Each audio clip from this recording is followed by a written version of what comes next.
সব রেকর্ড ভেঙে এক ধাক্কায় দেশের ইতিহাসে সর্বোচ্চ বাড়ল বিদ্যুতের দাম। ফলে সাধারণ মানুষের সংসারের খরচ থেকে শুরু করে উৎপাদন ব্যয় বৃদ্ধির ঝুঁকিতে পড়েছে কৃষি ও শিল্প খাত। এমনিতেই নিত্যপণ্যের বাজারে আগুন, তার উপর বিদ্যুতের দাম বৃদ্ধি। এই পরিস্থিতিতে সাধারণ মানুষ কিভাবে জীবনযাত্রার খরচ সামলাবে তা নিয়ে উঠছে নানা প্রশ্ন। গ্রাহক শ্রেণীভেদে 10 থেকে 20% পর্যন্ত বেড়েছে নিত্য প্রয়োজনীয় সেবা পণ্যের দাম। বিশেষজ্ঞরা বলছেন, উচ্চ মূল্যস্ফীতির মধ্যে জীবনযাপনের ব্যয় নির্বাহে দুর্ভোগে আছে সাধারণ মানুষ।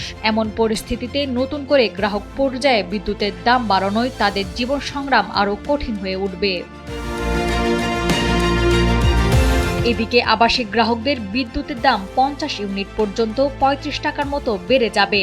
আর আবাসিকে যারা 600 ইউনিট পর্যন্ত ব্যবহার করেন তাদের বিল বাড়বে 1644 টাকা। এবং সেচ, রাস্তার বাতি, ধর্মীয় প্রতিষ্ঠান ও ব্যাটারি চার্জিংয়ে গুনতে হবে বাড়তি বিল।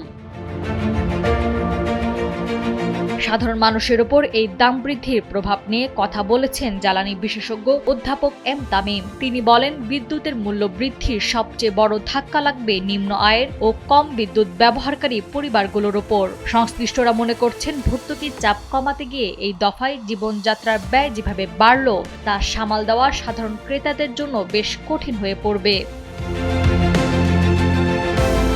নাওয়ার সালসাবিল দুরদানা, সময়ের আলো।